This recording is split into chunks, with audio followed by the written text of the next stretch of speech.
Merci Anne. Donc comme le disait Anne, je suis Stéphane Vincent, directeur des relations entreprises de Novantia, et j'ai une particularité, c'est que je suis dans une école mais je ne suis pas un enseignant.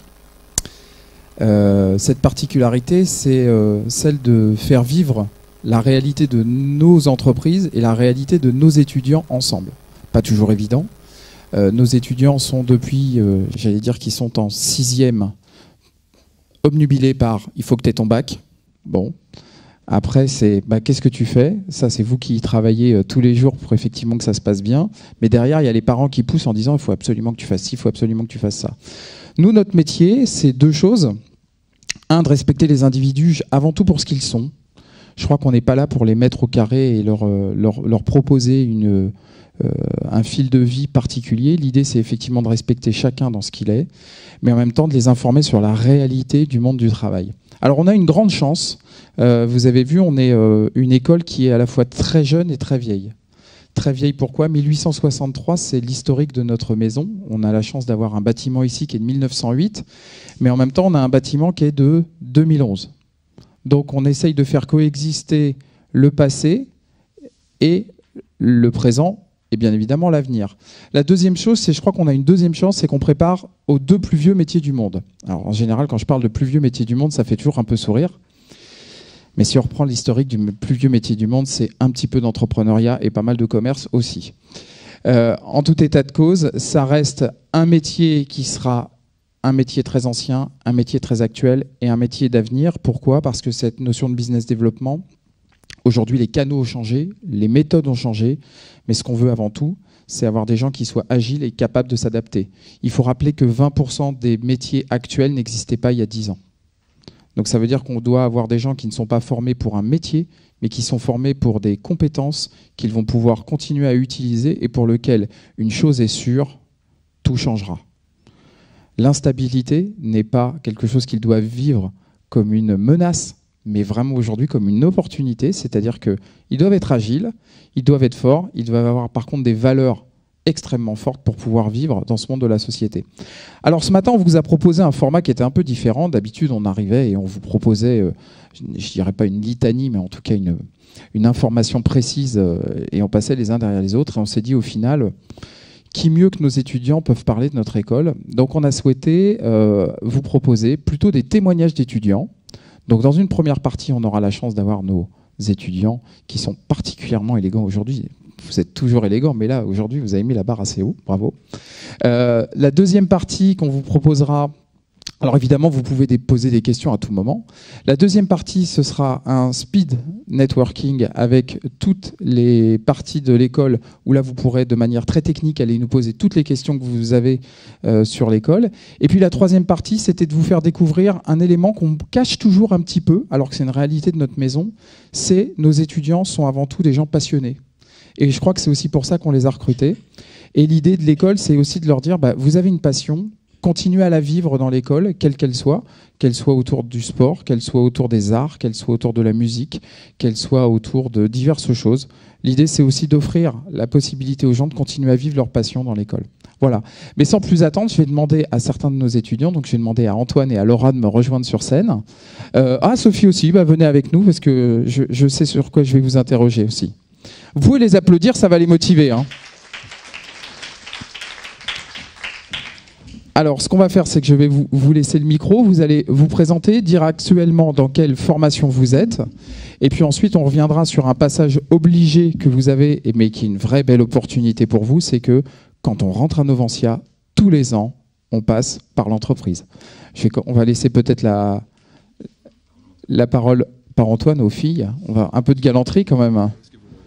Bah oui, j'essaye. Laura, vous nous dites, je vous laisse prendre un micro, si tant est qu'il soit allumé, mais je pense que oui. Il faut tirer fort. Voilà. Donc vous êtes Laura, vous êtes actuellement en quelle année? Alors je suis en 3e année, donc c'est en 3e année de bachelor. Donc voilà, je suis en apprentissage. Et donc à partir de cette 3e année de bachelor, on a la possibilité ensuite de continuer en master ou alors de s'arrêter et de continuer sur le marché du travail. Voilà. Vous, pourquoi vous avez choisi Novantia quand vous êtes rentré à la sortie du bac, et quelle était la représentation que vous aviez de l'école et en quoi aujourd'hui ça répond à vos attentes? Alors, Novantia, je l'ai choisi tout simplement pour déjà sa nouveauté, le fait qu'elle soit tournée vers l'international aussi, c'était très important pour moi d'avoir des stages à l'étranger, et aussi pour son côté aussi très apprentissage et la classe salariée aussi, donc qui donne aussi une expérience, allier le côté pratique et théorique. Donc je ne regrette pas du tout de l'avoir choisi car j'ai pu avoir l'opportunité en deuxième année de faire la classe salariée. Et cette année, vous nous rappelez ce que c'est que la classe salariée? Comment ça se passe quand on arrive le matin? C'est quoi la particularité et c'est quoi les difficultés? Alors la classe salariée, c'est une classe qui nous permet d'adapter notre emploi du temps pour travailler. Donc le matin, on a des cours donc, de 4 heures et l'après-midi, ça nous permet d'avoir nos après-midi pour travailler en entreprise. Donc c'est plutôt des jobs étudiants donc, qui vont nous permettre de gagner aussi un peu d'argent à côté de nos études et de ne pas travailler, comme le disait Anne Stefanini, le soir ou les week-ends. Donc, alors vous étiez chez qui et vous avez fait quoi? Alors j'étais hôtesse d'accueil standardiste chez Pénélope dans une société de finance, Dexia Asset Management. Donc ça m'a vraiment permis de découvrir le milieu de l'entreprise. Donc j'ai pu répondre aux appels en anglais et en français, gérer le planning des collaborateurs de la société et faire des tâches aussi de backup du service achat et logistique. Donc c'était très intéressant pour découvrir le milieu de l'entreprise. Ça m'a beaucoup appris. Alors, la technique me dit qu'il faut que vous parliez beaucoup plus proche du micro. En fait, il faut essayer de le coller directement au menton.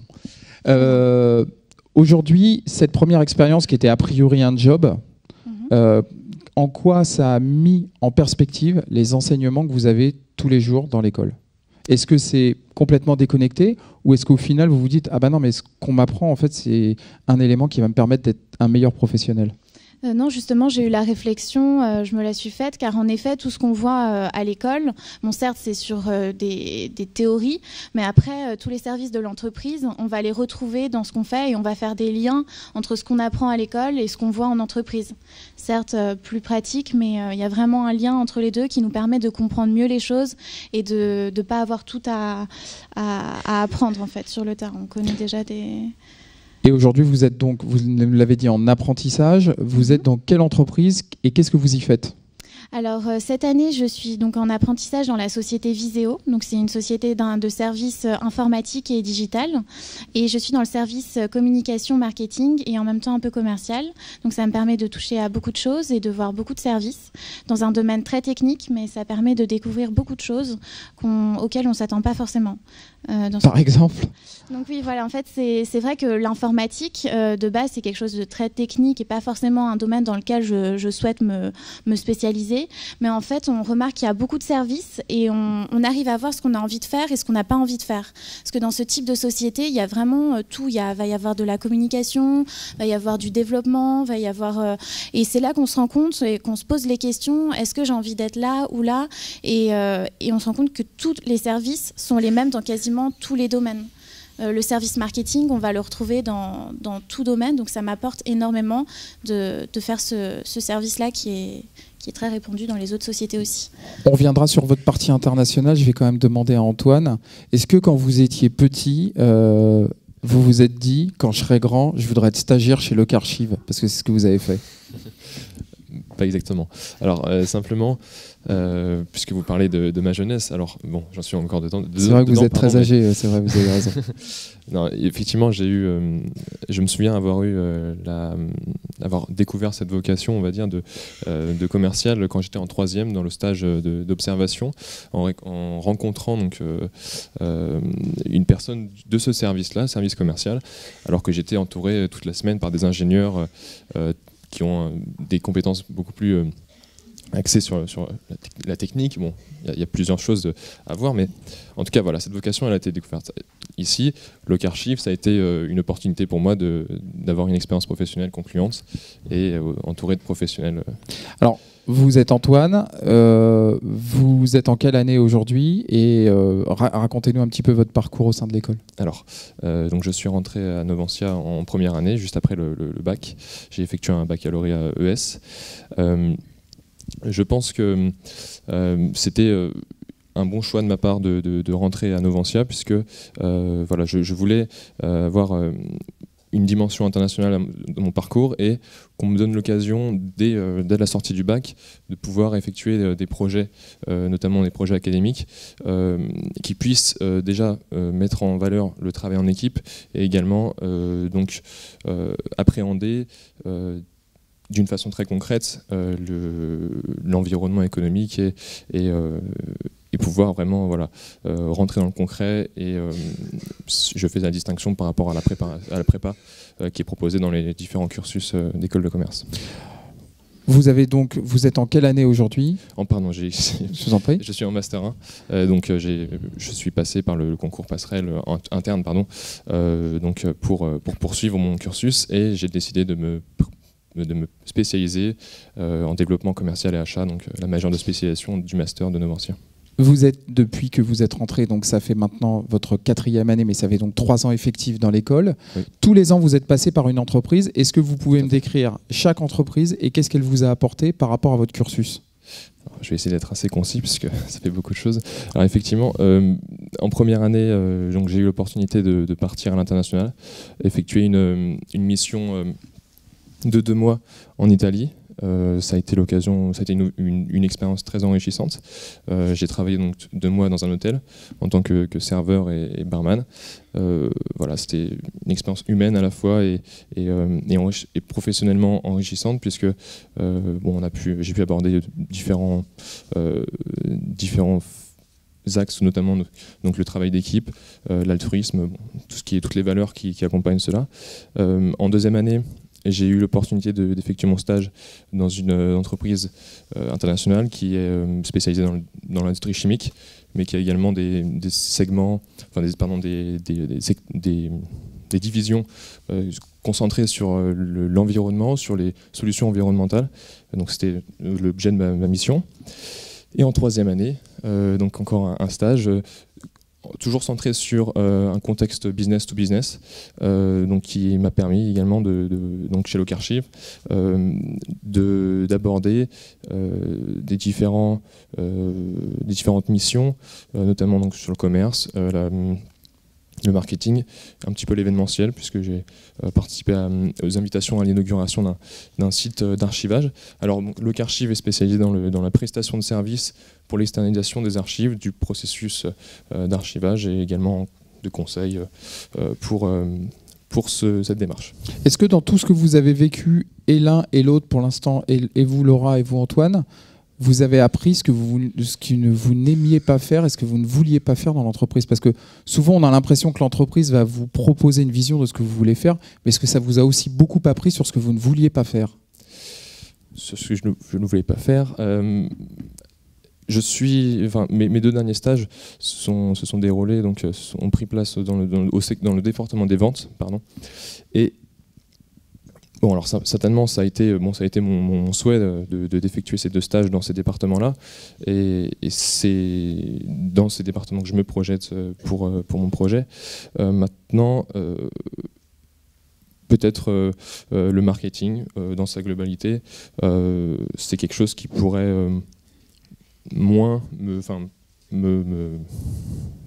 pas m'intéresser, ce serait un peu fort, mais c'est moins votre truc. C'est moins mon truc. Ouais. Excel au bureau à remplir des tableaux, c'est pas votre truc. Et pourtant, vous avez préféré être sur le terrain? Je préfère être sur le terrain, et c'est vrai que après, pour ce qui est Excel, j'ai eu l'occasion j'ai eu l'obligation de performer dans ce domaine-là, puisque c'est très utile pour même dans des démarches très commerciales telles que la prospection téléphonique d'avoir une rigueur dans les statistiques. C'est utile également pour le marketing. Alors la 3e invitée de cette table ronde, c'est Sophie Abouletard. Alors Sophie, vous nous dites qui vous êtes, où est-ce que vous êtes en ce moment, et on va revenir justement sur votre parcours, parce que vous avez un parcours aussi bien sympa. Donc, bonjour à tous, donc, je m'appelle Sophie Abouletard, donc j'ai 22 ans, donc ça fait donc maintenant 5 ans que je suis donc au sein de cet établissement. Donc rapidement mon parcours, donc j'ai fait donc un bac ES, ensuite donc j'ai intégré via le concours Atout+3 Advancia, qui était une ancienne école donc de la fusion de Novancia, Advancia, Negotia. Donc à partir de là, j'ai fait tout mon bachelor en temps plein avec divers stages et variés que je vous expliquerai juste après. Et ensuite, j'ai fait le concours interne à Novantia. Et j'ai intégré le master en apprentissage. Et donc là, je suis actuellement en 5e année. Et je travaille à la Bourse de Paris chez Euronext en tant que chargée de marketing pour les introductions en bourse. Ça rigole pas, hein. Oui. Donc rapidement au niveau de mon parcours, chaque année nous avions eu des stages à faire. Donc j'ai pu aller aux États-Unis en première année faire un stage à San Francisco dans une entreprise de conseil. En 2e année, je suis restée sur Paris. J'ai travaillé dans une société qui s'appelle Xerfi et qui s'occupe d'analyse sectorielle. Donc j'étais chargée de marketing et j'ai fait un peu de commercial pour vendre tout ce qui était dossier et tout ce qui était études sur certains secteurs. En 3e année, j'ai choisi de continuer sur cette lancée internationale. Donc, je suis partie au Maroc et faire un stage dans la société Maroc Télécom. Et donc là, j'étais chargée de promotion et chargée d'événements commerciaux sur place. Puis, j'ai fait le concours interne à l'école pour intégrer le master. J'ai postulé via la plateforme Jobatnet que Novantia nous met à disposition. Et j'ai été recrutée à la Bourse de Paris et je m'occupe des introductions en bourse, donc du marketing rapidement pour vous expliquer ce que c'est. Donc une société, avant qu'elle s'introduise en bourse, il y a un processus assez compliqué, assez long, qui est assez réglementé. Et moi, je m'occupe en fait de la visibilité en amont et après l'introduction en bourse et l'organisation de la cérémonie d'introduction en bourse, qui est une cérémonie, une étape clé dans le développement d'une société qui donc s'introduit en bourse pour lever des fonds. En revanche, je préviens tout le monde, ne l'appelez pas pour avoir des éléments d'information en amont, hein. Les délits initiés sont totalement interdits. Exactement. Bien d'accord, hein. C'est le métier dont vous rêviez quand vous étiez, en terminale. Est-ce qu'en terminale, on rêve de faire ça? Qu'est-ce que vous vouliez faire? Et justement, quel a été le cheminement qui vous a amené, en termes d'enseignement, à avoir ce type de prestations aujourd'hui et de choix dans votre orientation? Alors, sincèrement, j'ai toujours détesté les chiffres. Et je suis vraiment tombée par hasard. J'ai trouvé une annonce, j'ai postulé, je me suis dit pourquoi pas, qui ne tente rien n'a rien. Et maintenant, je suis devenue une passionnée de la finance alors que je n'y connaissais rien du tout auparavant. Donc ça, c'était aussi grâce à divers cours qu'on a pu avoir en comptabilité, en finance d'entreprise à Advantia. J'ai commencé à prendre goût aux chiffres. Et maintenant, je ne sors pas de Dauphine et pourtant, je travaille à la Bourse de Paris. Est-ce que vous pensez tous les trois que le fait de travailler en projet et justement de vous retrouver systématiquement à utiliser toutes les thématiques qu'on vous enseigne à destination d'un projet donne systématiquement du sens justement aux enseignements et vous voyez la réalité se porter sur le terrain? Je vous laisse vous partager le micro.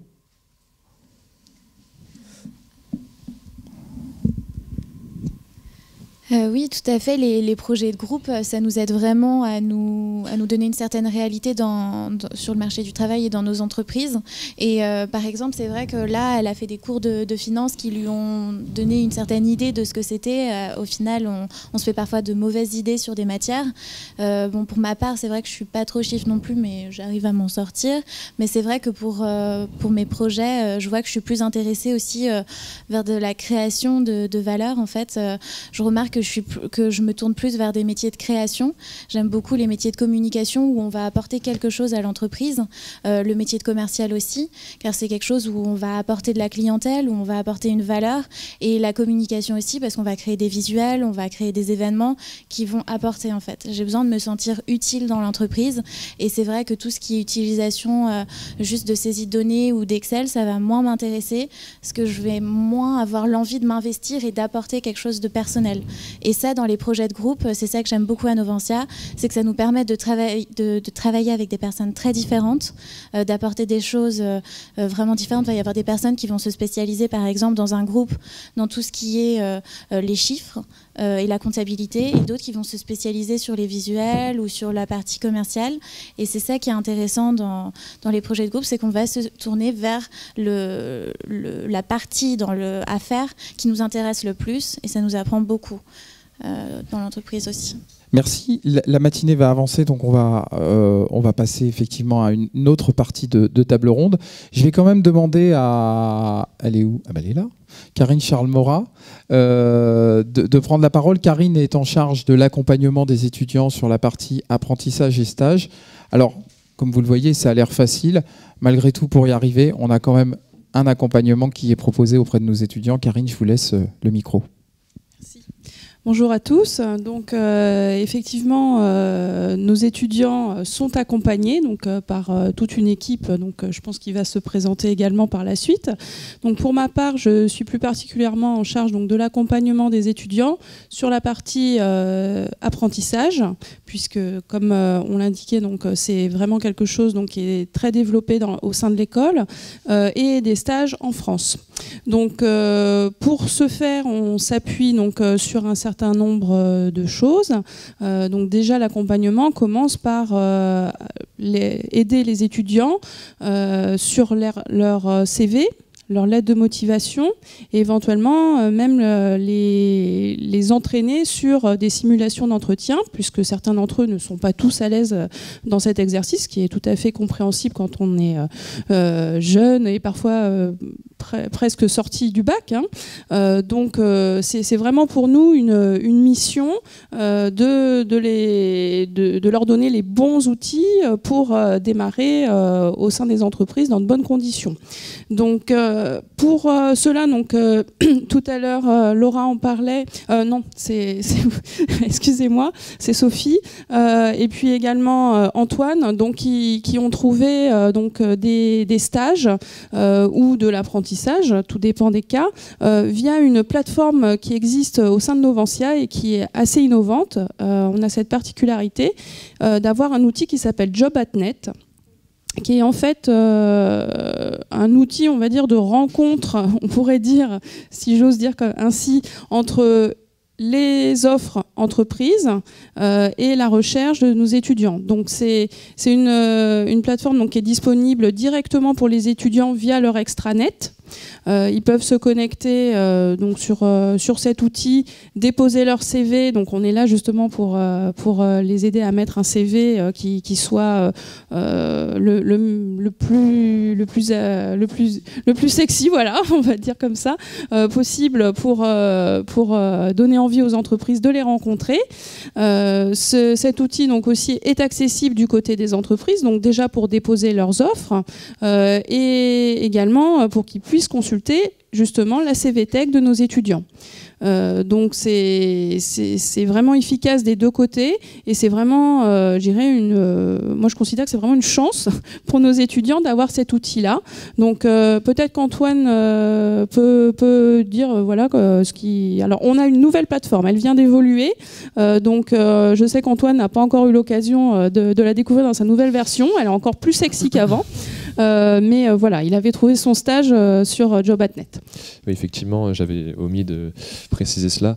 La plateforme Job@net m'a énormément aidé pour trouver mon stage, d'abord en 3e année. Donc, je me souviens avoir vu cette annonce de l'entreprise Locarchive qui me donnait me proposait des missions très intéressantes et variées. Donc ça a été la démarche classique. Après avoir rentré mon CV interactif sur le site, j'ai pu postuler, et puis on m'a convoqué à un entretien de motivation qui a fait suite au stage.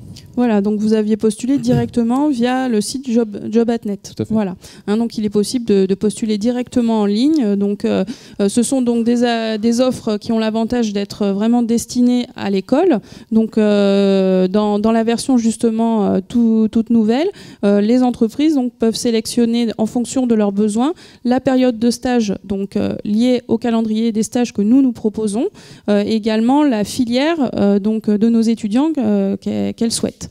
Donc c'est vraiment quelque chose qui est une particularité de Noventia et vraiment donc très je dirais très agréable aussi bien pour nos étudiants que pour l'entreprise.